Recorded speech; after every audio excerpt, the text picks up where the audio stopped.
이번 주제는 확장함수입니다. 확장함수는 기존 클래스의 코드를 수정하지 않고 새로운 기능을 추가하는 걸 말하는 겁니다. 네, 여기 보시는 것처럼 스트링 클래스에 함수 rest 캐릭터를 추가한 거고요. 이 확장함수는 연산자 오버로딩에서 우리가 이미 살펴봤던 내용이에요. 그때는 이 fun 앞에 오퍼레이터가 붙어 있었던 것만 차이점이 있습니다. 확장함수가 필요한 이유는요, 외부 라이브러리처럼 코드 변경이 어려운 클래스에 함수를 추가하는 거예요. 지금 이 스트링 클래스 안에다가 우리가 직접 함수를 추가하기는 어렵잖아요. 그러니까 네, 코드 변경이 어려운 클래스의 함수를 추가하는 목적이 있고요. 그 다음에 자신이 필요한 기능만을 추가하고 싶을 때 확장 함수를 사용합니다.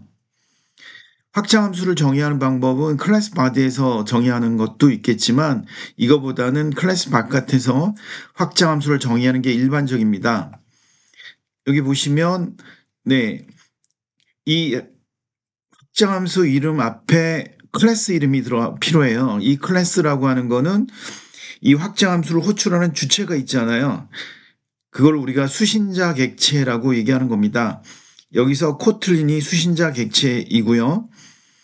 그 다음에 이 확장 함수 안에서는 this라고 하는 키워드를 사용해서 수신자 객체를 참조할 수 있습니다. 네, 수신자 객체는 이 코틀린이 되겠습니다. 네, 확장 함수를 정해 보겠습니다. 지금 확장 함수 이름이 rest 캐릭터이고요. 그리고 수신자 객체가 코틀린이기 때문에 타입이 스트링 타입이어야 되겠죠. 그래서 fun string 클래스에 rest 캐릭터라고 하는 네, 함수를 추가하고 싶은 거고요. 마지막 문자를 반환하고 싶은 거거든요. 그러면 return하고 네, 우리 this로 참조하고 이 꺽쇠를 사용해서 this.length 그 다음에 인덱싱을 하는 거니까 -1을 해줘야 되겠습니다. 이렇게 하면 이제 이 문자의 마지막 문자를 반환받을 수 있겠습니다. 실행시켜 보도록 할게요.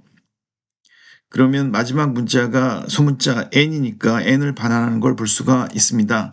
물론 이 코드는 조금 더 간단하게 this.rest를 사용해도 되겠죠. 네, 이 rest 자체가 마지막 문자를 반환하는 거니까. 그리고 네, 이 문장이 단일문이니까 expression body로 바꿀 수 있겠습니다.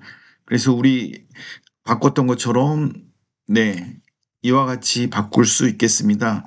return 타입은 생략할 수 있겠고요. 여기서 안에 this는 생략할 수 있겠죠. 이 바깥에 this는 생략할 수가 없지만 네, 또 하나 만들어 볼까요? print line. 이번에는 이 코틀린을 네, 3번 연속 출력할 수 있도록 해보겠습니다. 네, add라고 할까요? 자, 이번에는 이 확장 함수의 파라미터도 함께 전달했죠. 자, fun. 똑같이 string class에 추가하는 거죠. 이 수신자 객체 자체가 string 타입이니까 그 다음에 add가 들어가는 거고요. 이때 파라미터 정수값을 전달받습니다. 그래서 int type 그리고 지금 우리 expression body로 쓸 수 있으니까 그대로 echo를 하겠습니다. 그리고 이 string class에 repeat라고 하는 함수가 있는데요. 네, 지금 전달받은 n을 사용하면 되겠습니다. 물론 여기서는 repeat를 직접 호출해도 되는 거니까 this를 생략할 수도 있어요. 그렇지만 네, this를 써주는 게 조금 더 이해도는 높겠죠. 실행을 시켜보면 이거는 repeat라고 하는 건 3번 반복하는 거거든요. 그래서 이렇게 3번 반복한 결과를 출력합니다. 주목해야 될 재미있는 함수가 있는데요. invoke라고 하는 함수가 있습니다. 기본적으로 invoke는 연산자 오버로딩 함수예요. 여기 설명이 나와 있는데 클래스 인스턴스를 함수처럼 호출한다. 무슨 의미인지 잘 짐작이 가지 않죠? 자, 우리 클래스 foo라고 하는 클래스가 있는데 이 클래스에 우리 확장 함수로 foo 클래스에다가 invoke라고 하는 함수를 전달합니다. 우리 앞에서 했던 REST 캐릭터 넣는 거랑 비슷한 기능을 할 거예요. 그래서 캐릭터 값을 return하죠. return string.rest를 사용할게요. return이죠. 네, return. 네. 자, 이렇게만 하게 되면 확장 함수를 정의한 건데 이 invoke는 확장 함수가 아니고 연산자 오버로딩 함수예요. 그래서 이 앞에 키워드 오퍼레이터를 붙입니다. 그러면 자, 지금 우리 이걸 사용하는 거 대신에 이 메인 함수를 잘 보시죠. 우선 클래스 foo의 인스턴스를 하나 생성하고요. 생성자를 호출해서 그리고 나서 자, 요거 주석 처리할게요. print line foo.invoke 메소드 foo의 invoke 메소드를 호출하죠. 여기에 우리 코틀린 이렇게 집어넣습니다. 그러면 이 결과가 뭐가 나올까요? 이 지금 연산자 오버로딩 함수를 호출한 거고요. 그럼 어떤 연산자를 오버로딩 했다는 뜻일까? 이번에는 제가 foo하고 그냥 코틀린 해볼게요. 자, 어떤 결과가 나올까요? 실행을 시켜보면요.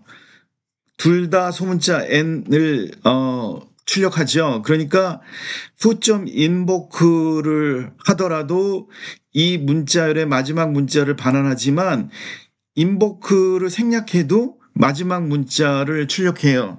그래서 이 invoke가 여기 보시면 foo라고 하는 객체 자체, 인스턴스 자체를 마치 함수처럼 호출했잖아요. 함수에 파라미터 전달한 것처럼 그런 기능을 하는 게 바로 invoke입니다. 그런데 이 invoke가 이거보다 더 중요한 기능이 있어요.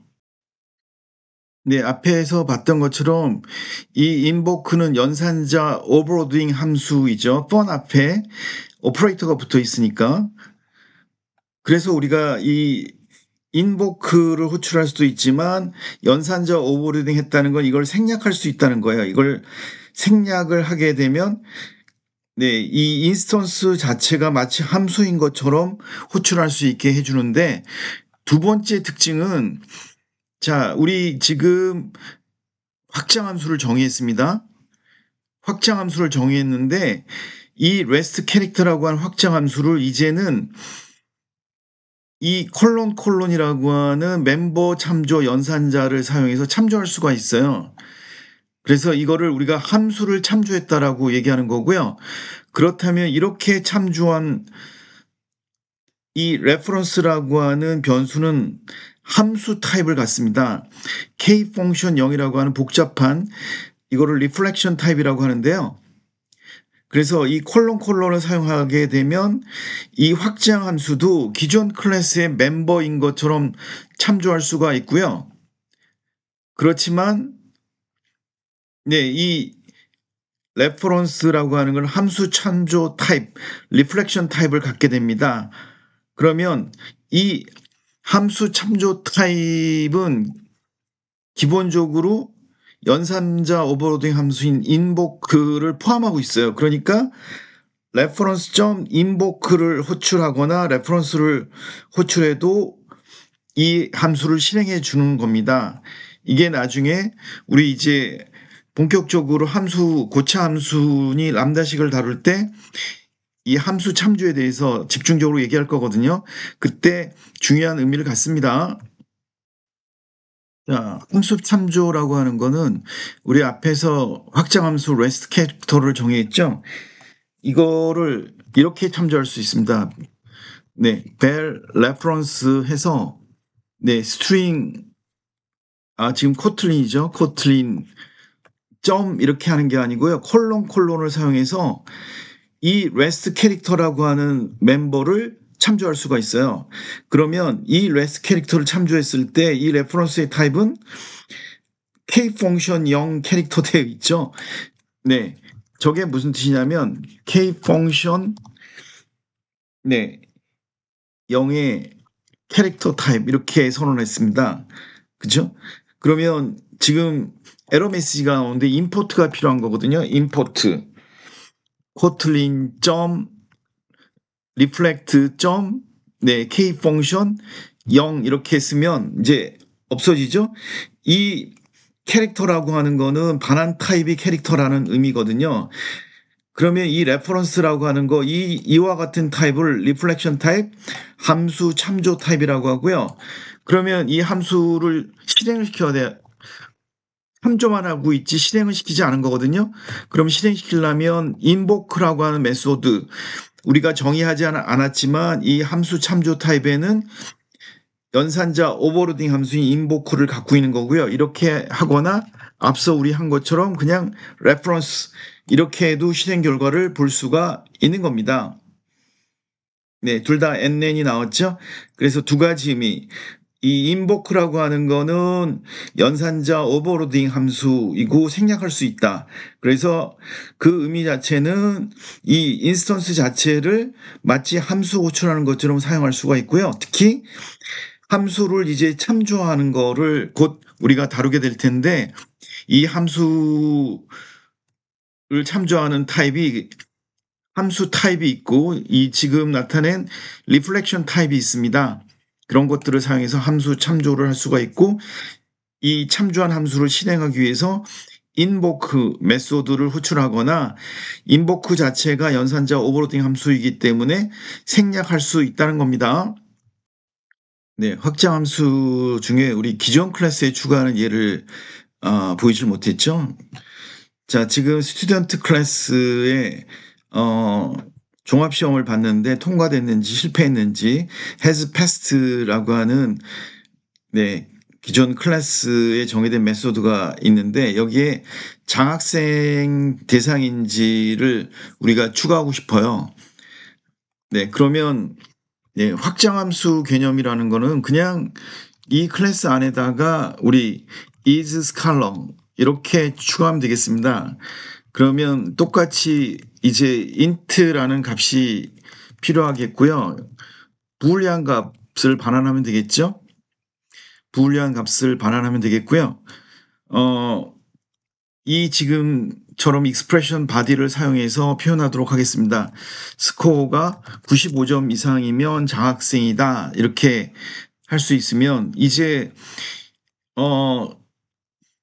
프린터 라인에서 새롭게 추가됐으니까 킴점 is scholar 해갖고 78 이렇게 해서 우리가 이렇게 추가된 메소드 함수를 우리가 사용할 수가 있는데 이거를 이제 바깥에 선언하게 되면 어떤 차이점이 있을까요? 여기 앞서 얘기했던 것처럼 클래스 이름이 추가가 돼야 되죠. 그런데 여기서 여러분들이 주의해야 될 거는요.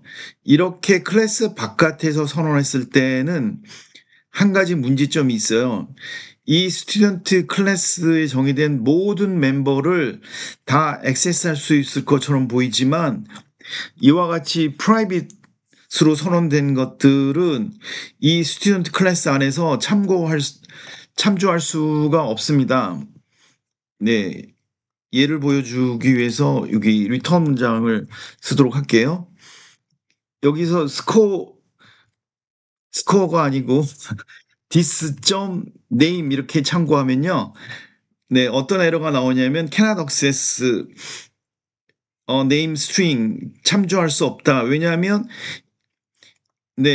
접근 제한어 private를 했기 때문에 이거는 클래스 안에서만 참조할 수 있지 아무리 확장 함수라고 하더라도 이렇게 private로 선언된 거는 건드릴 수가 없어요. 그러니까 우리 기존 클래스에서 추가했을 때는 그런 제약 조건이 없지만 클래스 바깥에서 확장 함수를 정의할 때는 이와 같이 프라이빗 멤버에 대한 접근 권한은 없다. 그것만 잘 기억하시면 되겠습니다.